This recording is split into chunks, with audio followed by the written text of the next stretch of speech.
The LED indicators in the device blink in green to confirm scanning by the control panel. To activate the manual call point, lift the flip cover.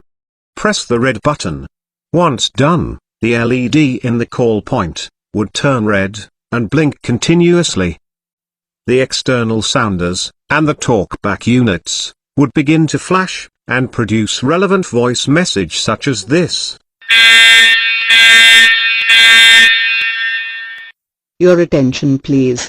Fire alarm reported by manual call point from engine room near main entrance.